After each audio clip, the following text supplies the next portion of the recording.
Hello friends, welcome back for part number 44 of our walkthrough of Oxygen Not Included Space Stab DLC. In the last video, I said a little fib. That's a lie. And actually it's true that I said a fib, but fib equals a lie. Alright, anyway. I said that once we got all of our blossoms up, we would be sustainable on this asteroid, but that's not true, because we are still burning our rust and salt in order to make oxygen on here. So there's still a couple of things that I would like to do on this planet, but it's not going to be anything that we haven't done before. I need to make a cooling setup, because this will keep us cool a little bit, but I don't really want to mix up this and everything else if I can make my own cooling setup. So we're going to do a little bit of a neat trick here and kind of combine our cooling setup with an iron volcano. Just kind of do both of them at the same time.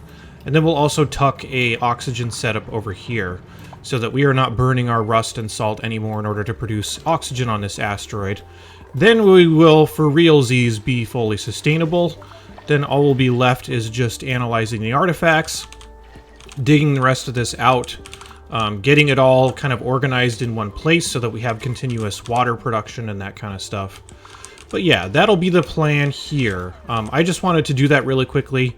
I know that we talked about getting the temporal tear started, which I do want to get done, but that is not as important as getting our cooling and our oxygen setup going. So since we've done this before, I'll kind of just skip forward to set that up really quickly, and then we'll move on to getting this started. So I'll be back in just a bit, and it should just magically appear right here. Ah, okay, let's go.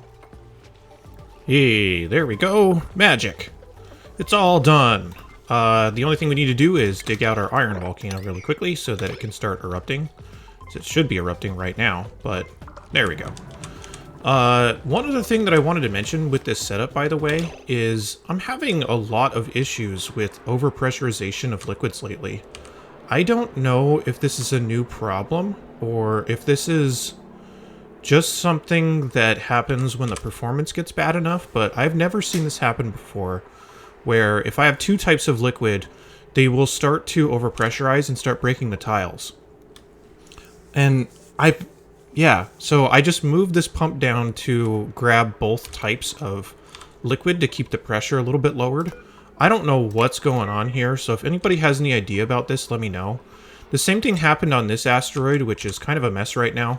Only because my tiles broke, and it looks like even the airflow tiles don't work the way they used to anymore. So either a lot of things changed, or I'm missing something, but these tiles were being destroyed, caused a huge leak down here, and that was only because there was water coming out of this sludge press that was all getting compressed into these tiles, and it wasn't like pushing other things out of the way and redistributing. So this looks like a disaster. I'm trying to get on top of it, and because we don't come to this asteroid very often, I didn't notice it until it was this big of a problem.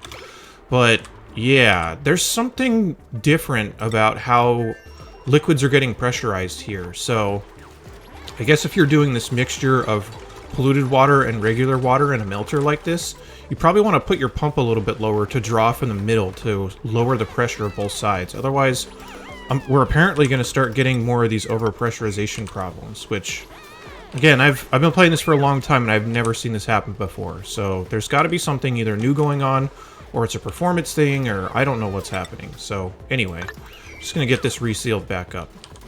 Alright, now that we've got this, let's go ahead and close it off like we typically would. We don't really need that pressure sensor anymore. But the place that we have it hooked up to for water is up here, so no more water is going to flow to this anyway. So yeah, like with... Oh wait, we need to sweep this ice out of here first, so it doesn't melt and overpressurize everything. So yeah, like typically with your volcanoes, you want to make sure that the pressure that you're going to have of steam when this eventually makes it all evaporate into... Well, it makes all the water evaporate into steam. You want to make sure that the pressure is not greater than 150 kilograms per tile. Otherwise, it's going to block up the volcano. But this is a pretty simple way to kind of get both your cooling and a volcano on this asteroid. You don't necessarily need to grab all of them, because there's still a couple more on this asteroid usually. Here's one right here. I guess there's only... No, there's a third one right here. You don't necessarily need to grab these, because we have plenty of refined metal by now. If you really need the extra iron, you can totally grab it. There's nothing wrong with that, but I'm not going to spend too much time doing that on this asteroid, for what it's worth. Oh, I should make this a high-pressure vent. So yeah, that's pretty much what the setup looks like. Here's our cooling tank. It's just going to border our oxygen setup. Oxygen's pretty much ready to go. Same typical setup of a gas pump that is connected to a gas element sensor with a hydrogen setting on there, and then a filter gate attached to that as well, just to make sure that it actually is sitting fully in hydrogen before we turn it on. And this is kind of an exaggerated version of it. The pump is very high up, but it still should work exactly how we expect. The oxygen will kind of drift down to the bottom, the hydrogen will drift to the top, and it should be good to go. So yeah, that'll be that. Alright, so we've got that done. Let's get on top of getting our Radbolt generation setup going. So I'm just going to create something here, and we need to start with this wall backing, which we can make all kinds of silly colors. Let's make a big watermelon cooling area. How about that? So I'm just going to create an area here that can hold gases, because I still do want to use my Wheezeworts for this. And there's more Wheezeworts on this planet, and more seeds and stuff that you could grab. You still will want to leave some of them planted, but we should only need a few of them, and this is going to take a little while to do anyway, so I could probably uproot this one, and then search around for a couple more seeds, or I could send myself some more seeds, but I probably want to keep a couple of them planted up here just to keep it cool enough for this sleet wheat to continue to grow. So we're still going to use the same strategy. By the way, the temperature of this area, as you go further down, it gets a lot colder. So down here is like minus 90. This is even too cold for sleet wheat, so you will potentially need to move stuff around a little bit to help the temperature distribute. But mostly if you just mine it out and then just leave the most of this bottom area alone. I know that we're going to need to go down here and get the artifact, but if you just kind of leave the rest of it alone, it should balance out decently. You can even see there's some sleet wheat here that's unhappy with the body temperature because it's too cold. So, but we also don't need a ton of food production on this asteroid anyway, so I'm not that worried. Anyway. So yeah, we're going to be using the same type of setup. Let's make a big watermelon wall here. And we're going to do the exact same thing that we did on our main asteroid to generate Radbolts and start sending supplies to ourselves. So something basically identical to this. But I will need to send myself phosphorite because there's no naturally occurring phosphorite on that planet. Why is this spilling over? What is happening? I don't even understand how that got there. There's so many weird things happening right now because there's... The only reason that would have gotten there is by flowing over the top, but it's not like I lost a bunch of petroleum on this area. There's so many weird pressure things going on right now. I don't know what's happening, whether it's like bugs or something else I don't understand, but it won't super diminish our Radbolts, but yeah, that's still not great. Anyway, so all we should need to focus on here, whoops, not this one, or that one. All we should need to focus on here is just getting our Radbolts into the machine. Once there is 1,000 Radbolts in here, which shouldn't take us too long to do, as soon as we start sending ourselves phosphorite, then we should be good. It should just be opening that up. We're not going to fire it right away because firing it has a lot of other implications. It's going to make some horrible asteroid strikes happen when you do that. So we need to make sure that we have this fully secured with a bunch of bunker tiles.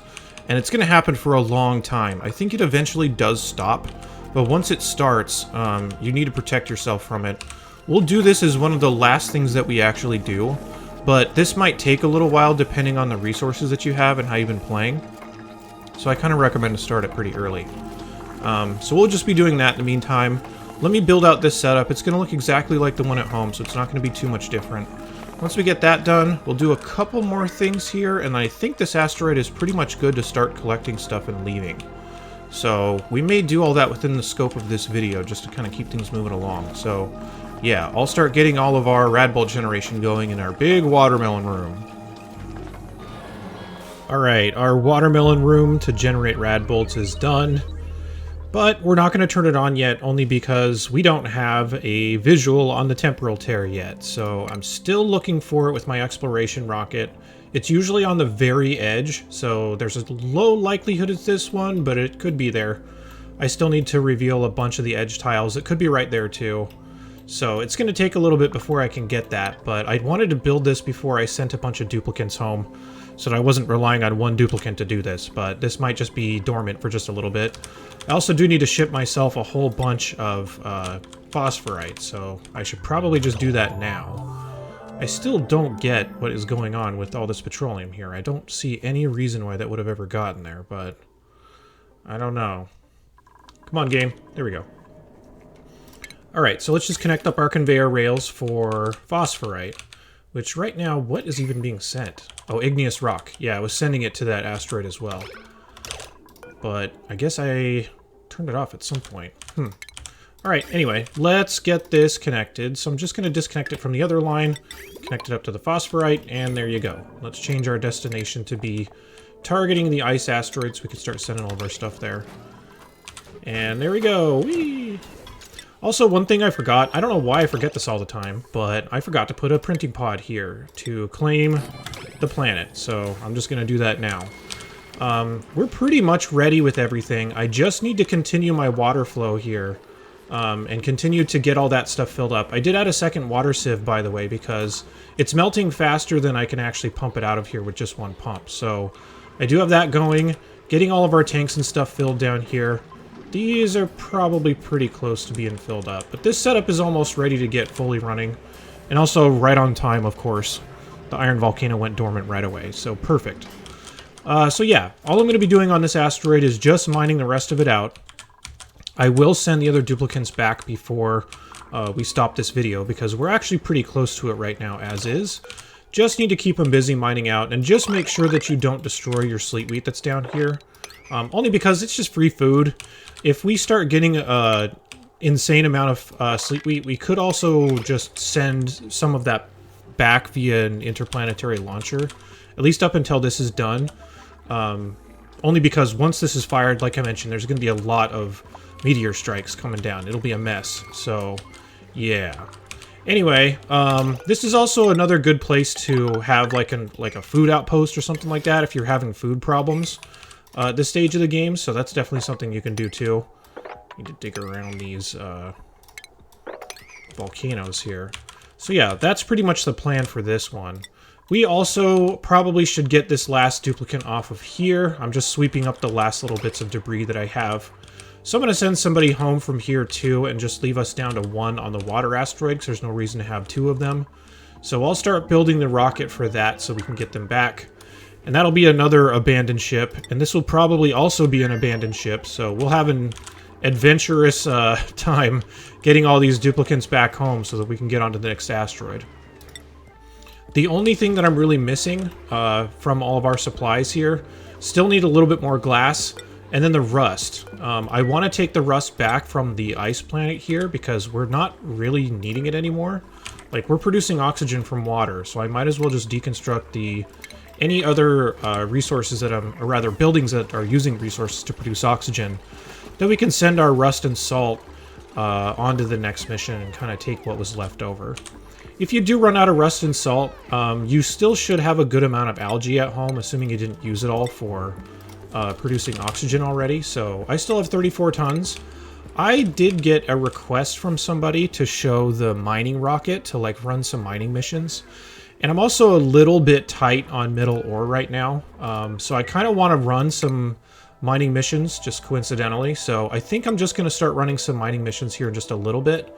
But I'm going to wait until we can at least find the temporal tear, because we don't really have another spot for it. I guess we could just run the mining rocket from here and just make sure we land it at different times. Yeah, maybe we'll do that next time, because we still need to do that and start preparing for getting everyone back. So, another thing that I want to do is starting to get our hydrogen liquefaction up and going. So I'm kind of debating on what to do between those two things. Well, I'll flip a coin and I'll just pick one. Alright, so let's get these duplicants off of here and just get the rest of the stuff mined out. I'll send the water duplicant back and we'll get them back here in abandoned ship and then we'll call it good for this video, I think. So, be back in a bit. Okay, it's been a little while, close to 20 more cycles, and that'll typically happen at these later phases of the game. It just takes duplicants longer times to do something unless you have a big population, but because I'm keeping it kind of low for the sake of ease of management, if newer players are copying all this stuff, it's going to slow down a little bit around this stage of the game, but I think we're pretty much ready to send our last duplicant home from the water planet. And I forget which one I'm going to send back. Let me find out.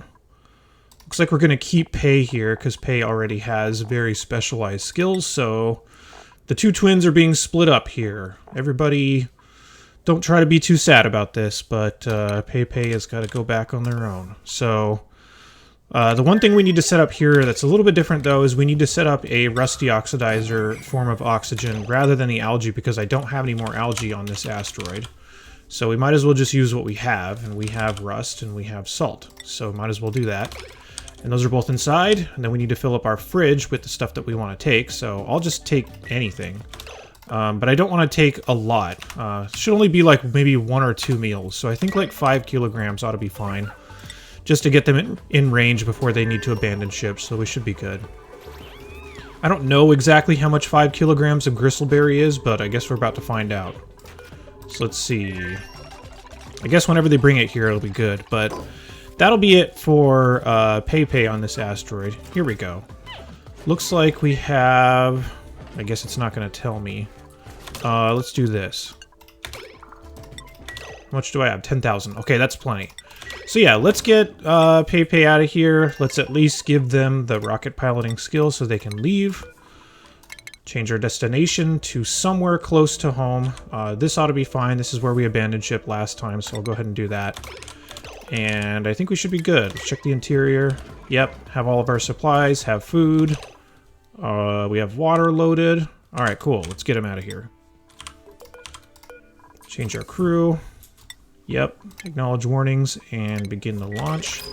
Let's also make sure to change the name, just so we are not keeping track of them. So that ought to bring our population up at home a little bit more. On the ice asteroid, we're going to get these duplicants off of here in just a bit, as I'm just sweeping up the last of the ice that needs to be swept up from down here, which is just going to take them a little while. I could also just set up a shipping system here, but since I have the 4 duplicants and there's not much more for them to do while we wait for all the supplies to be sent out to our rocket, then I'll get these duplicants sent back. But as long as we just send one, I think we should be fine. And yeah, Pei is on the way now. Let's view the interior and get them out of their suit. There we go. So yeah, they should just be chilling until they get back. We'll have most of our duplicants from the other asteroid back here soon. But there is more stuff that I want to do on the main base before we get that going. So rather than sitting here and extending this video any longer, I think we're going to call this good. And I guess we'll have officially evacuated this asteroid and the water asteroid entirely, except for the one duplicant we're going to leave behind. So we're now inhabiting 5 different asteroids at this point. And we should have this check mark done now that we have our printing pod up that just says establish several colonies. So yeah, checking that off the list. So yeah, we've got a little bit of ways to go. We did get the artifacts from the bottom of this, by the way, so we did study that, so we're at 4 out of 10. Still need to settle on a few more asteroids, though. And the exploration rocket did not manage to find the temporal tear. This was another asteroid that we eventually will need to deal with. But I want hydrogen engines before we get there. And we need we definitely need to start liquefying our hydrogen next. And I think that's what we're going to be doing in the next video. So I'll jump into that really quickly here. There'll be almost no time passed from this one and the next one, but just kind of want to break it up by subject. So some of these later videos are going to be a little bit all over the place because there's so much to do and spaced out. But yeah, next video for sure. We'll probably build it right here. We're going to start liquefying our hydrogen. So let's get to it. All right. I'll see you there. Be back with the next video tomorrow.